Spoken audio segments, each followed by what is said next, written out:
Hi there, gaming buddies, it's winter in Finland. Coming at you with a review this time, and it's not a game review, it's a gaming accessory review.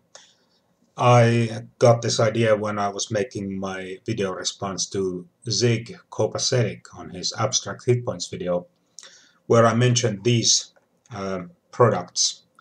Paizo's Gamemastery line, Critical Hit Deck, and Critical Fumble Deck. These are 3.5 OGL products and therefore compatible with Pathfinder. I've heard that some people use these with 4th edition as well, but that's a bit problematic, takes a lot more work because 4th edition no longer differentiates between stuff like bludgeoning, piercing, and slashing damage. They just have those power sources like martial and stuff like that. So what do you get with these? Well, for $10 you get 52 cards, both with 4 sort of effects written on them. They also come with some rules cards, but before we get into those, let's go over the rules in 3rd edition, 3.5, and Pathfinder. The thing is, there is no fumbling rule in the core rules of any of those games. If you roll a natural 1, you always miss, but there's no fumble. You don't drop your weapon or hit your friend. Those are all house rules, if you have those. Here, with a natural 1, yeah, you would get a miss and a fumble effect. But something that I've taken on in my own games is this house rule that you only fumble on your first attack on that round. That is, you can only fumble on that attack. Whether it's an attack of opportunity or your regular turn. This is so that certain creatures and characters that have more than one attack during a round are not penalized for it. Because unless this kind of rule would be in effect, then a higher level fighter would fumble way more often than a first level fighter, simply due to mathematics, how it works out. More attacks, more chances to fumble. And yeah, there's no confirmation roll either. If you roll a 1 on that first attack during that round, it's a fumble automatically. And all characters can fumble. It's not just the player characters. Whether it's an animal or a construct, whatever, they can fumble just the same. So, let's look at the fumble deck now. There's the rules card. It has critical fumble, some rules, advice on how to use the deck. There's also some definitions for a bleed effect, where you lose hit points at the start of your round if you get a bleed effect. How saving rolls work, what it means when it says until healed on the card. There's also optional rules for, like, if you wanted to make so that player characters cannot fumble more than once during combat, you know.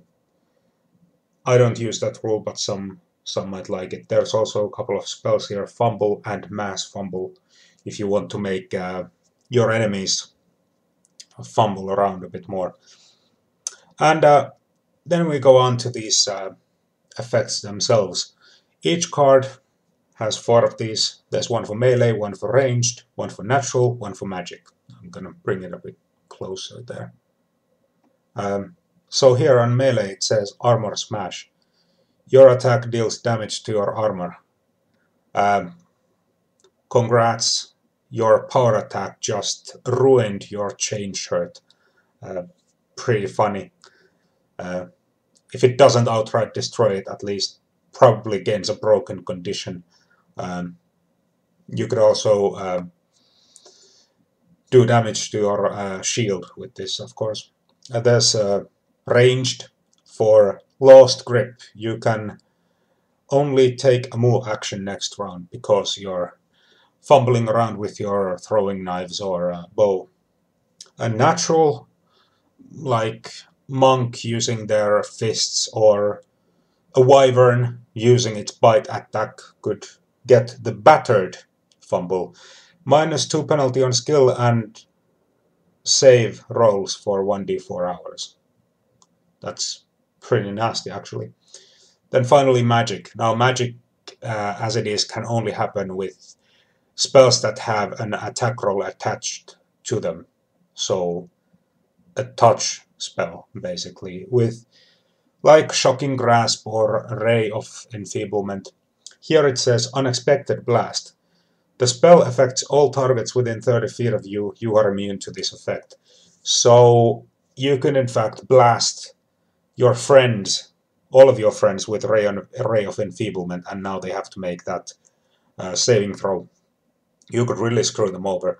I also have one additional house rule to fumbling with spells, but I'll get to that later. So as you can see, that's already making combat quite a bit more interesting already. And then you have the critical effects for critical hits, that is. These, again, bring much more flavor to combat. For me, in my games, a natural 20 is always a hit and is always a critical. The only exception to this is if there is like mischance, like due to blindness or stuff like that. Or in fact, the witch with their misfortune ability, where you have to roll twice and take the worst result. But otherwise, a natural 20 is always a hit, always a critical. You don't confirm it.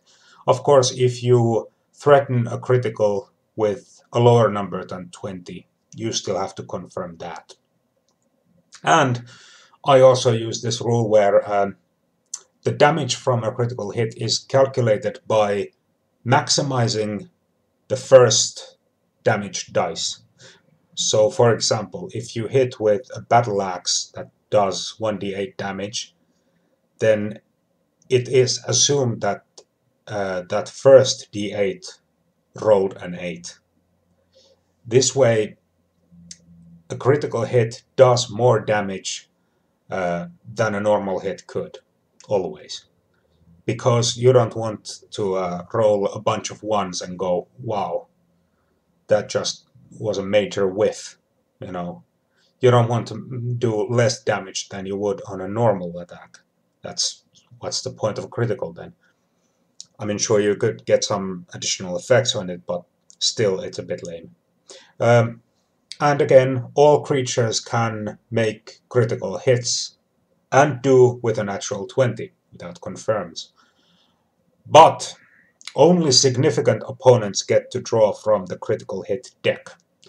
For example, if there's a bunch of kobolds and your party is fighting them, those regular runs might not be able to pull a critical effect. They would just do more damage on a critical. But the leader of those kobolds would definitely be able to draw from the deck. This makes combat slightly less harrowing for the player characters, and it means that the more powerful enemies kind of stand out. And if we look at the critical hit deck now, you have this player use and GM use here. On GM use, it has a bunch of options for you. One of these is all monsters and NPCs draw cards when scoring a crit. I don't use that like I just described, but some GMs and groups might favor this. It does make for a far more bloodier, hazardous combat, but some might like that. Again, with definitions for bleeding and saves and until healed. Optional rules as well. And there's stuff on here like if you have weapon focus in the weapon you just used, you draw an additional card and choose which result you want to apply. So you have a bit more variety there as well. So let's go on to see what these cards are like. 52 again. with 4 results here: bludgeoning, piercing, slashing, and magic. Bludgeoning, it says spun around, normal damage, and target is flat-footed for 1 round. Pretty good, and really good if you have some friends around that have like sneak attack. The target is flat-footed, so there you go. With piercing, it says organ scramble, double damage and 1d6 constitution damage. So not only do you do damage, you actually lower their hit point total. That's really nasty. Then with slashing, we come to something that's a bit special. It says wing tear. Double damage and target loses flight if it uses wings. Well, here I would say that if you get this result in that kobold fight, and these particular kobolds don't have wings, draw another card. For example, Shattered Jaw. Normal damage and 1 constitution damage. Target cannot speak or bite until healed. Now, why would you draw another card? Because with Wing Tear, there's no obvious result for the critical hit against those kobolds.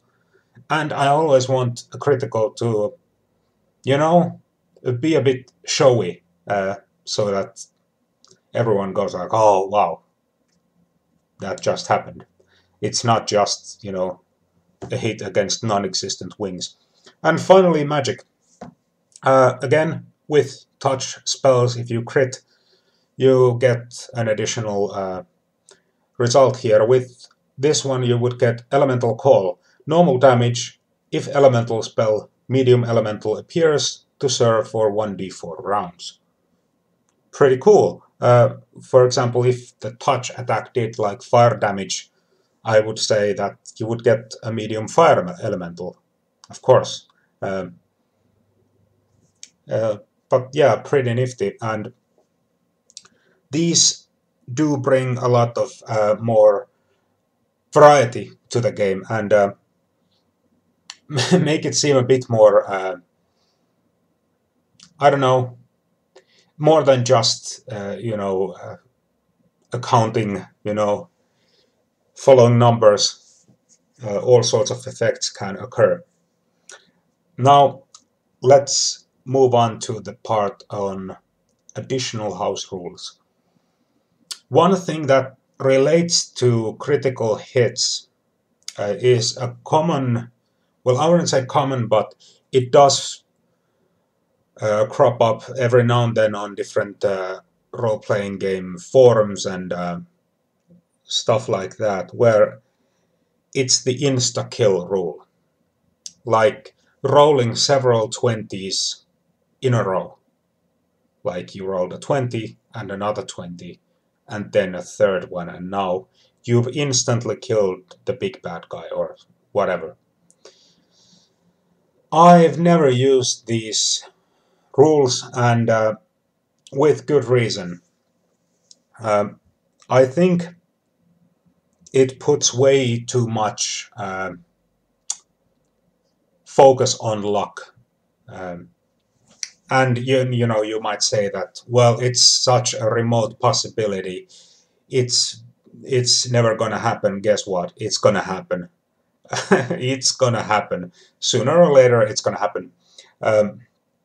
Same goes for if you roll several ones in a row. I mean, you would commit harakiri right then and there. I don't like it. The reason, let's approach this on the more positive side first. What if the players get an insta-kill on their opponent? Okay. If this happens in a fight that is supposed to be epic and a culmination of a personal storyline or the main plot or something like that, or even the culmination of this part of the plot chain, having an insta-kill occur against a significant opponent, it's a bit lame. It does not add to the excitement, because it's basically, again, it's just the dice pointing out to you, victory, you won. and it comes way too suddenly. You didn't really have to work for it, and it it diminishes the feeling of the victory. It's again one of those moments where you go like, oh, I guess we won then. You might celebrate for a while, but not as much as you would if you had won what I would call fair and square. Um, so that's on the player's side. Now on the game master's side, insta kill against a player character. Sure, player characters are supposed to be able to die, and you know, without that danger, what's the point in going through combat anyway? But here's the thing.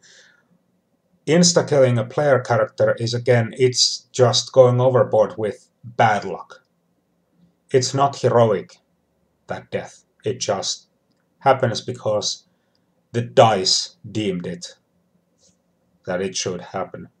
It's dumb luck, and it's dumb, period. Um, that's the main reason why I don't like it. If death comes, it should not be purely because the dice ruled it so. Um, Going on to a different house rule that I do use. This, I'm sure, will ruffle some feathers, but I wouldn't use this house rule unless my players didn't like it so much. And it is there for a good reason. Spellcasting can result in a magical fumble in the following way, in addition to the fumble on a touch spell. If you fail your concentration check, there is a 10% chance per spell level that a magical fumble occurs. For example, you're at the back of a carriage that is racing at top speed, you're under attack, and you want to cast Mage Armor on yourself. A first level spell.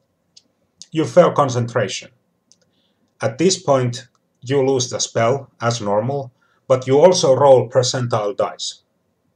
I mean, the game master could also roll, but I prefer to have my players roll it. If the percentile dice come up with a number of 10 or below, you have a magical fumble. And again, like with the wing tear critical there, you would have to pick something here that makes sense as a fumble, so that because some of these effects might not fit every spell that you're trying to pull off. But